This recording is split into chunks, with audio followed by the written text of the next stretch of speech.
G'day, Tragic here, and welcome to the reset. Oh yeah, the big resets. Heading into day 2. Now remember, this is a Blitz conquest, so that's it. There's only night after this, and it's whoever conquers the most cities, and then it's a points race.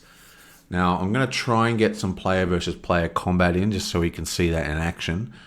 But like I said at the beginning, even though there is PvP in this game, unless you're playing the actual PvP scenario where you're fighting over control points rather than fame, it's still a kind of racing game.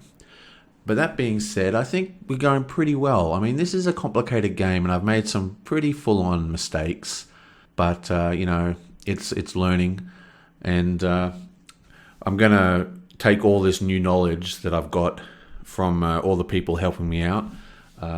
Big shout outs to Jerry and Kent Charger, or Changer or whatever, Scott of course, Todd, Matt, and Panos, I think the guy's name is. I can't remember.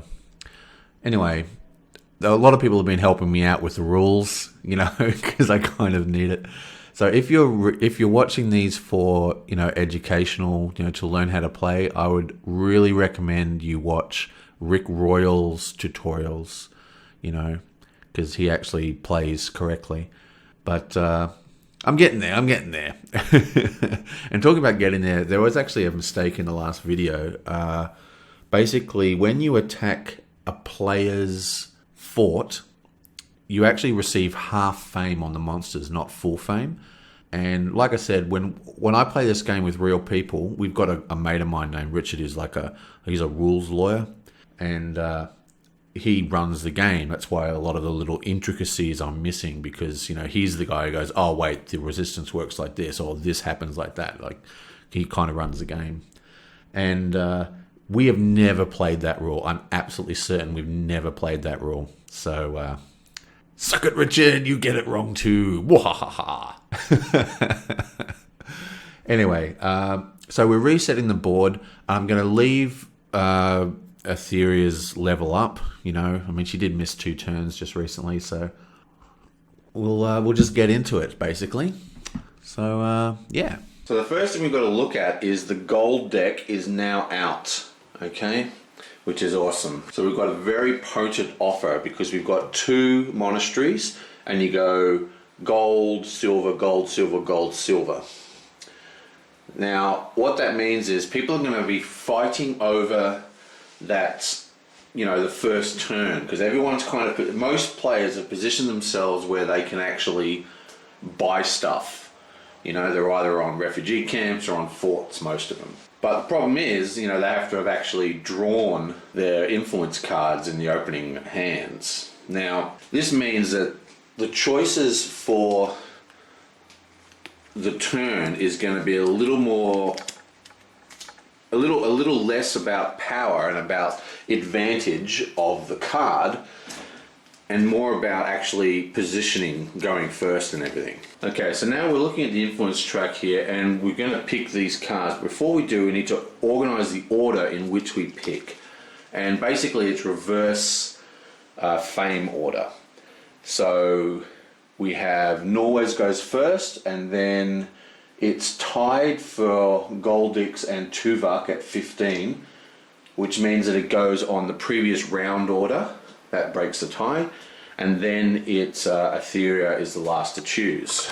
So this is the current round order. So Norwes is first, and Etheria goes to last. And the previous round order is green-black, so it's Goldix and Tuvok like that, because they were tied. So that's the order that people get to choose these tactics. Now Norwes is not in a particularly good position. He's down here.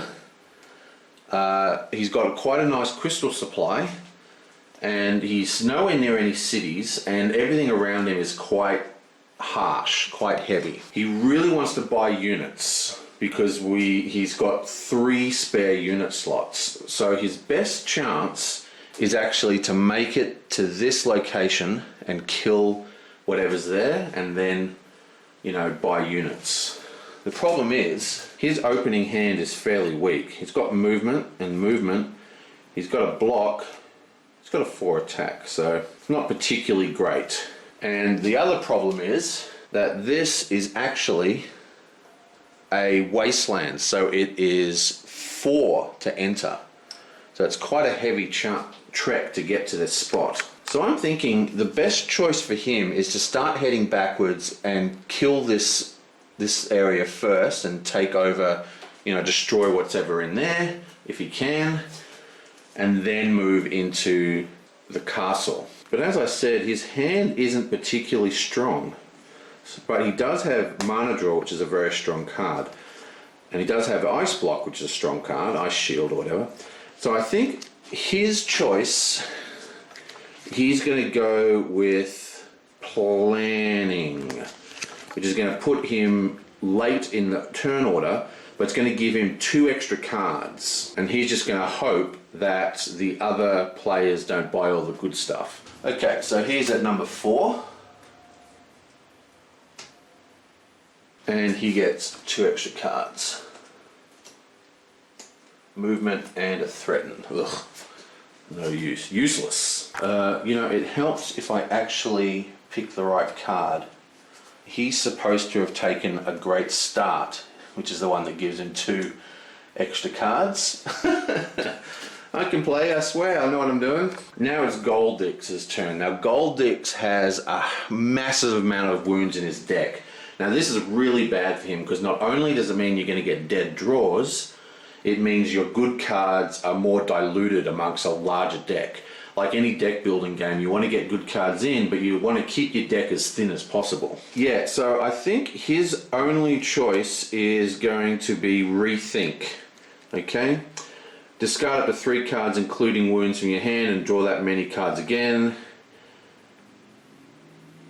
Oh wait, that only happens in your opening when you take the card. Fortunately, he did not get any wounds in his opening hand. 1, 2, 3, 4. Oh, he got 1 wound in his opening hand. So he could take that and shuffle this out. Maybe shuffle out the Rage as well, and draw 2 new cards. That could really help him. But I'm not sure if that's actually a good enough choice. He's going to have a pretty slow turn. These are 5 points to get through. This one's only 4 points. So he can go 4, 5, 6, 7, 8. He wants to get 8 points and get to this monastery. This, by the way, is a dungeon, and he can go in there if he wants.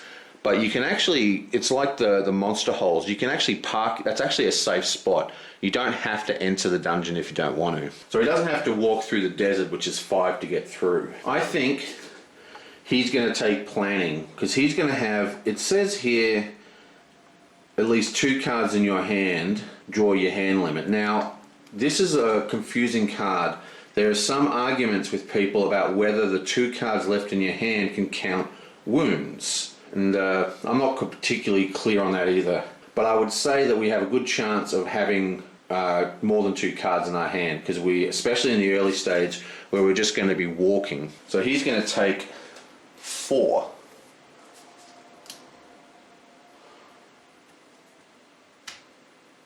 Now it's Tuvok. Now Tuvok actually controls 2 forts. So he gains 2 cards when he draws, which is obviously awesome.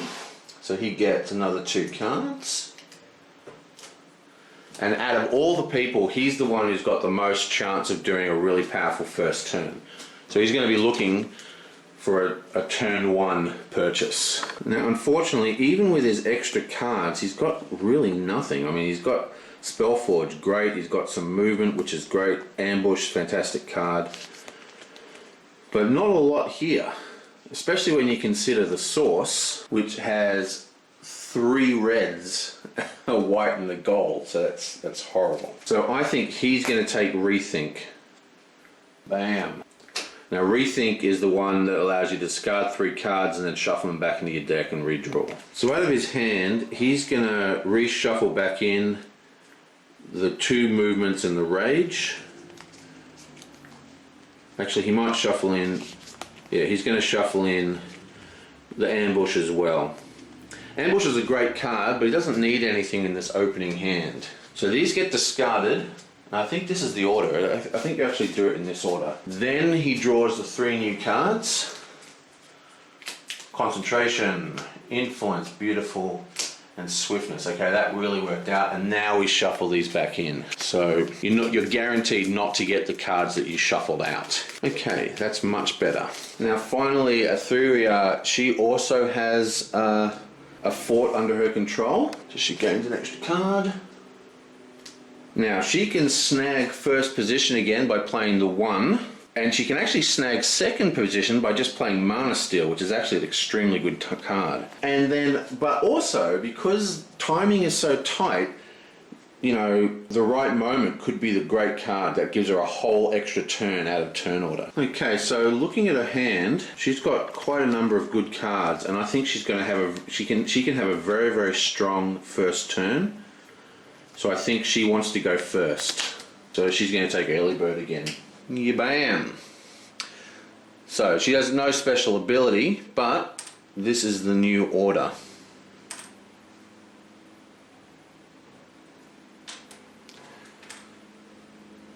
Sweet. I think Great Start was a really bad choice.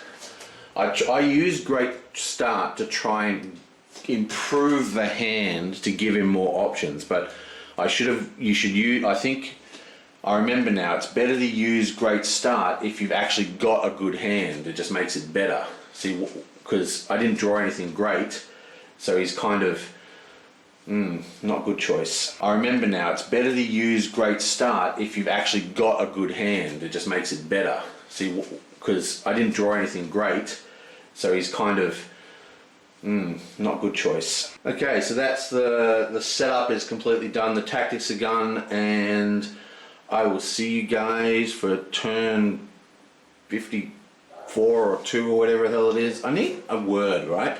So round is when you go from night to day. Turn is when the individual players have their go.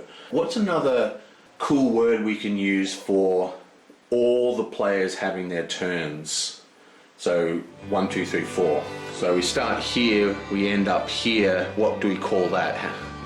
Rounds taken, turns taken, phase we can't really use. Anyway, let me know, and I'll see you guys next time.